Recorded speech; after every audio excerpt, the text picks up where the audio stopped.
On the news tonight, FCT Minister directs for construction of Kuje Gwagwalada dual carriageway.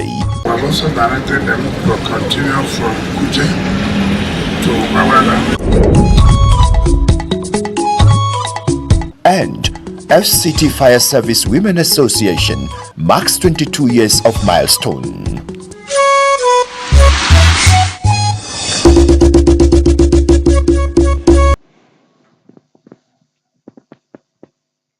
Hello, very good evening. Thank you for joining us on the 7 p.m. news on NTA Channel 5 Abuja, the Unity station. I am Abdullah Hajia. First, let's begin with energy story. The transmission company of Nigeria, TCN, says the disturbance on the national grid earlier experienced today is as a result of sudden rise in frequency, and the recovery efforts commenced immediately with electricity supply restored in some parts of the country within 28 minutes. TCN notes that the frequency spike was caused by issues encountered at one of the substations.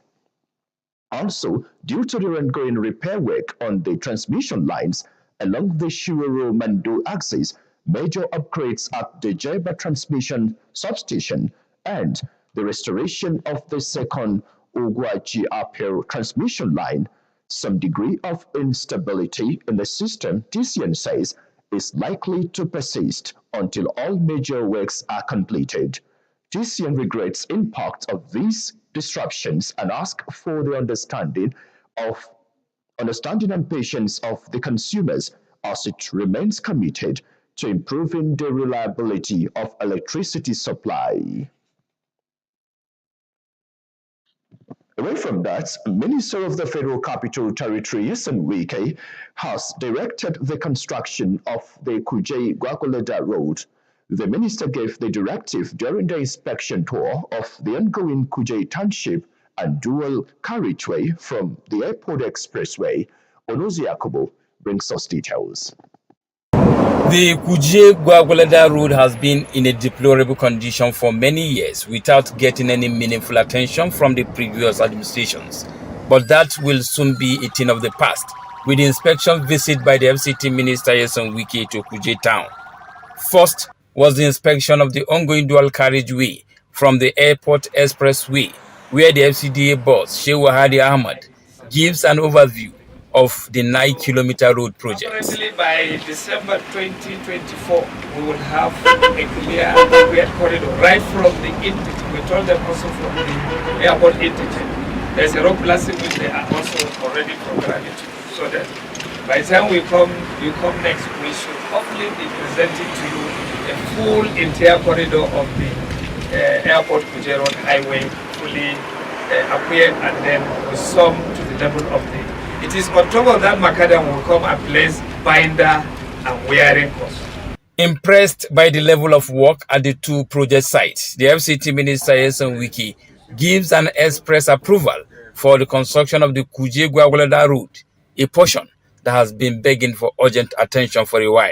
I've also directed them to continue from Kuje to Gwagwalada.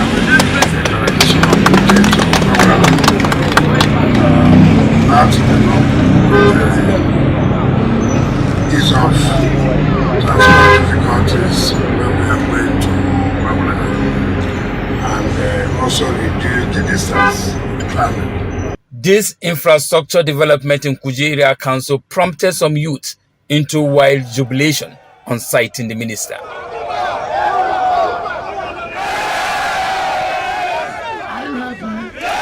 The minister, while emphasizing his administration's stand on prudence with resources in relation to project execution, urges residents to continue to pay their taxes to ensure more provision of critical infrastructure in the territory.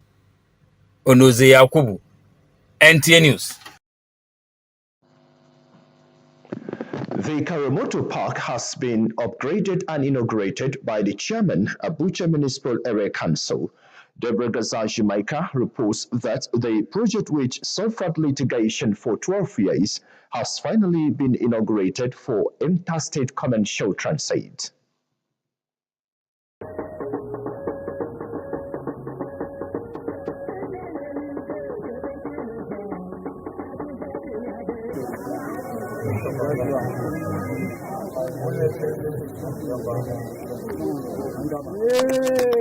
Transportation is a necessity, and therefore Karu Motor Park has been designed and upgraded to meet the needs of commuters, especially those that will want to embark on interstate travel.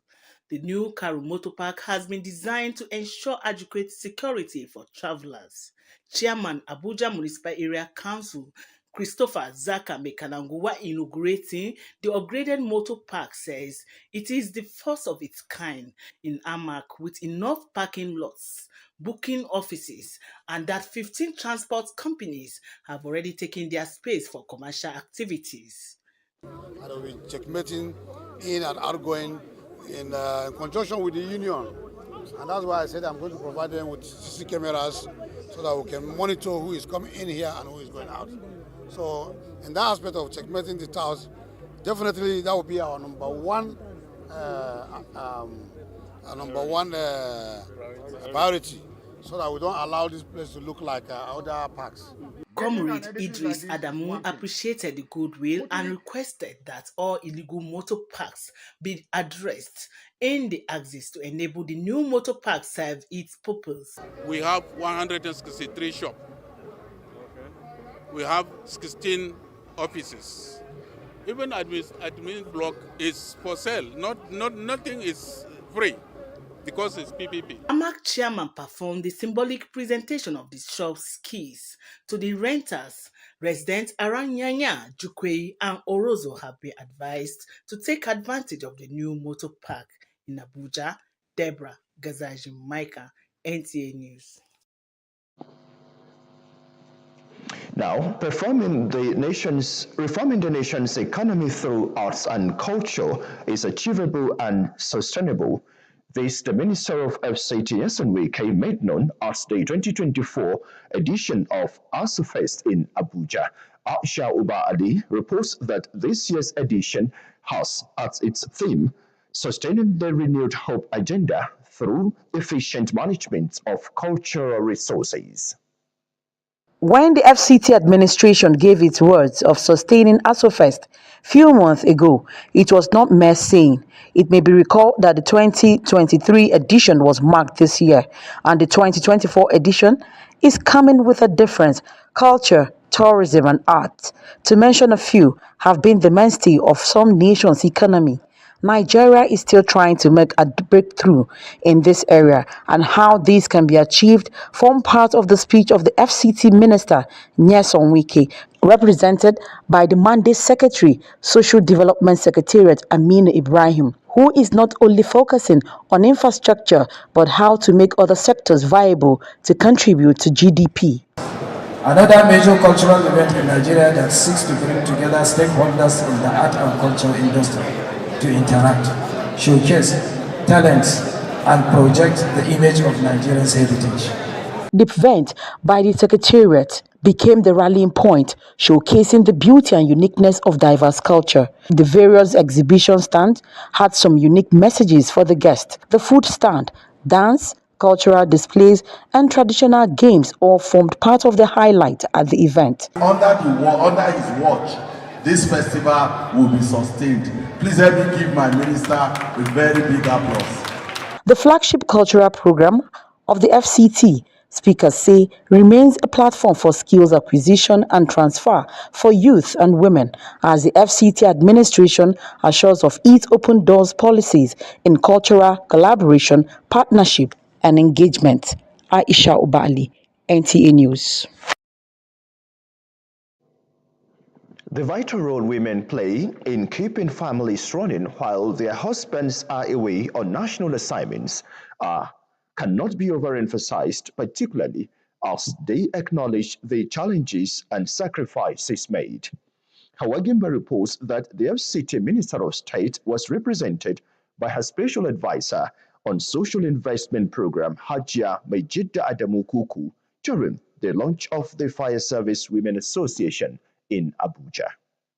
FCT Minister of State, represented by Hajia Mejida Adamu Kuku, emphasizes government's recognition of women's vital contributions to societal well-being, particularly through skills acquisition programs. Once a woman is empowered, the nation is empowered, she says, highlighting the impact of the present administration's Renewed Hope initiative on Nigerian women. Our youth, if we encourage them with skills, in fact, some of them will not even like going to the academic university or school. At the 22nd anniversary and launch of the FCT Fire Service Wives Association, speakers echo these sentiments, calling women home builders who deserve support and empowerment to build their families. We need to use our hands or whatever God gave us to empower ourselves. The first step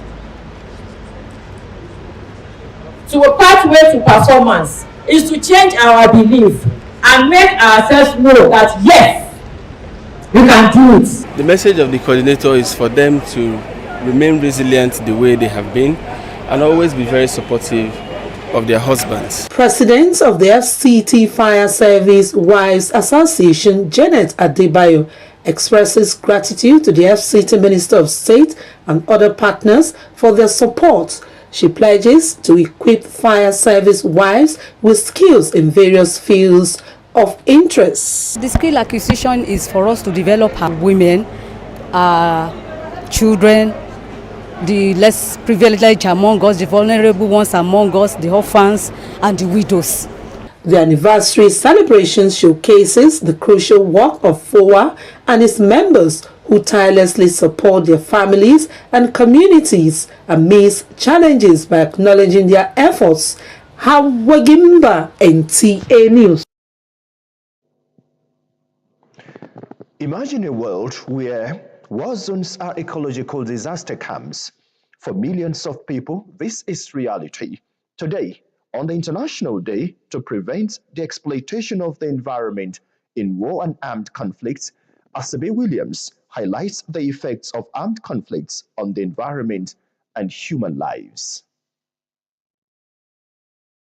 The devastating convergence of conflicts and environmental degradation, from oil spill to deforestation, affects all mankind, displacing communities and fueling poverty.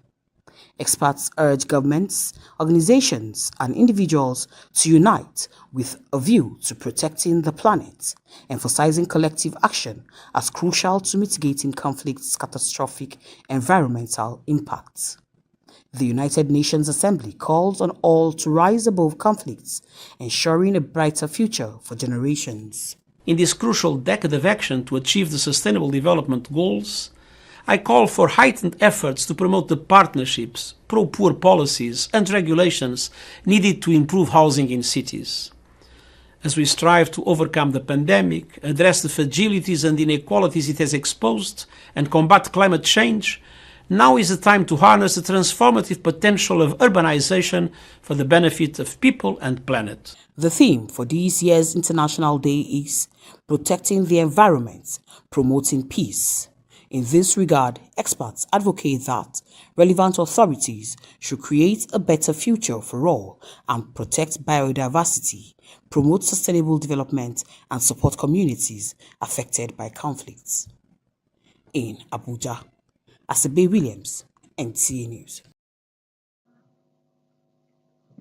Founder for the Restore Hope for the Boy Child Initiative, Dr. Babatunde Kayode, has commended President Bola Tinubu for giving listening ears to public outcry and releasing about 76 detained minors arrested during the August 2024 and bad governance protest.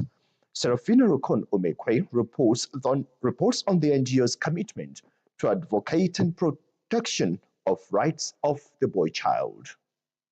Mr. President, the swift interventions and commitment to upholding the rights of all citizens, particularly the vulnerable boy child, demonstrates your leadership's dedication to justice, human rights, well-being of vulnerable citizens. Founder of the Restore Hope for the Boy Child Initiative, a non-governmental organization, Dr. Babatunde Kayode expresses his deep appreciation for President Tinubu's commitment, describing it as a magnanimous gesture towards the future of the country. Following the appeal of Restore Hope for the Boy Child Initiative, the President ordered the release of the minors arrested during the End Bad Governors protest. This is a significant victory for human rights and testament to the power of advocacy. Heading an NGO saddled with the responsibilities of protecting rights and empowering the boy child, Dr. Kayode notes that the president demonstrated remarkable empathy and commitment to justice. He appeals for proper reintegration of the minors into the society through enrollment in schools, providing them with opportunities to rebuild their lives through skill acquisitions and entrepreneurship. The efforts of Restore for the Boy Child Initiative have ensured that the rights of minors caught up in the protests are protected. It will be recalled that a total of 119 teenagers were detained in relation to the protests that caused significant financial losses to the country. So far, some children have been handed over to families, while others to their political leaders. Restore Hope Initiative for the Boy Child has reassured of its continuous advocacy for the boy child. In Abuja, Serafina Okon Omekwe, NTA News. Talking health now, the need for more awareness on infant protection in the 1990 resulted from the death of nearly 5 million infants due to lack of protecting them. Hence, the need for deliberate steps towards child health care to reduce infant mortality rates. Cecilia Julius tells us more. The continued advocacy among government and health sectors for both national and international bodies are not relenting in efforts to reduce the infant mortality rate to the barest minimum. Hence, health practitioners call for caregivers to adopt safe methods to protect infants from unhealthy environments by giving them the necessary care. Essential newborn care I'm talking about. The practices include simple, basic practices that can reduce neonatal mortality to the barest minimum. They should be protected in every way possible, even at school, especially at school, because you hear rumor of a child in school being beaten or not taken care of, or probably, and some rumor, and even some news, yes, some children die even while they are in school. So even for now, nobody is even safe. In your environment, in your house, nobody is safe. I also feel like they should be protected by every means possible. The World Infant Protection Day serves as a reminder of the need to give infants a secure and caring environment, in addition to the relevance of health care, immunizations, and proper diet in maintaining their well-being. All these things constitute neonatal mortality. They make up neonatal mortality. Sepsis, asphyxia, prematurity, jaundice, congenital anomalies, and so on. The day therefore serves as a reminder of the importance of health care, immunizations, and healthy diet in maintaining infants' health and well-being, and motivates parents and other adults to place a high priority on their health from birth. In Abuja, Cecilia Julius, NTA News. Understanding the Abuja master plan and the desire of the FCT administration towards building a world-class city has been identified an important role that the media should help to enlighten the public as a way to reduce infractions on the documents and cases of land racketeering in Abuja. This was the focus of interaction during the maiden FCDA NUJ Press Week. Justin Siali reports. This public lecture was carefully chosen as part of events lined up to celebrate the FCDA NUJ Chapel Press Week, with an encouraging attendance across relevant partners.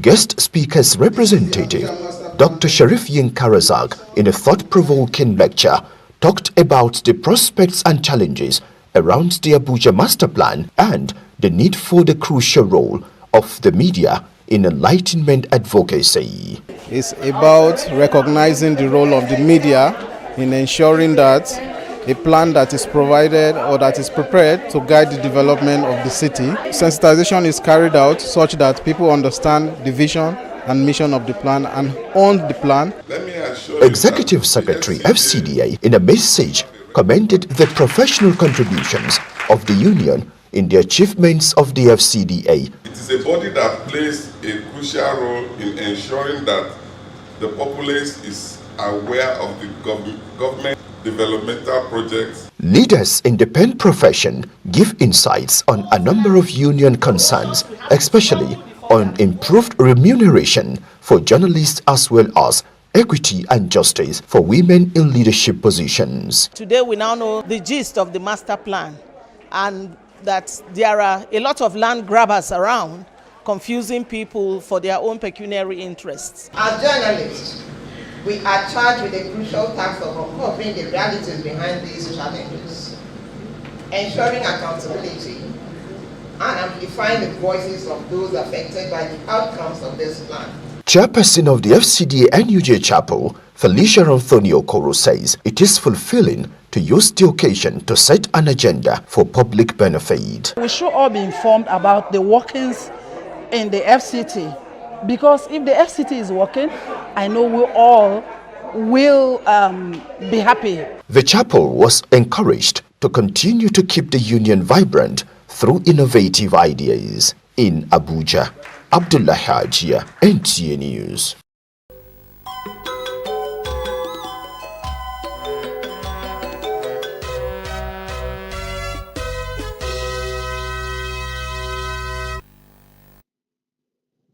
Up next is Sports Brief.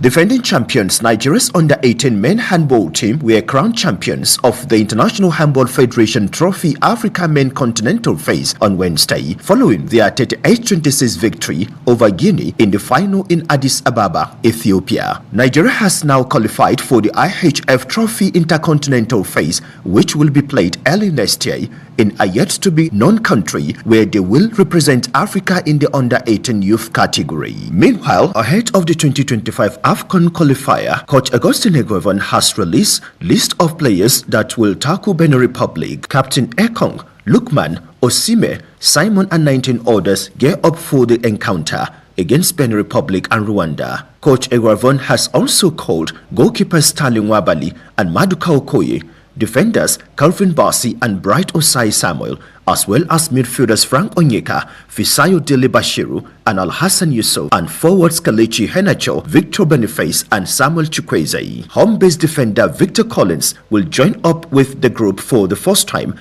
and there is return for gangling forward Sadiq Umar, who plays for Real Sociedad in Spain. The Super Eagles of Nigeria currently tops Group D with 10 points and will require a draw to qualify for the 2025 AFCON in Morocco. Talking Rock tested matches, sent Abdullah Hajia, NTA News. Thank you for watching the news at 7. Up next is the translations. Good evening.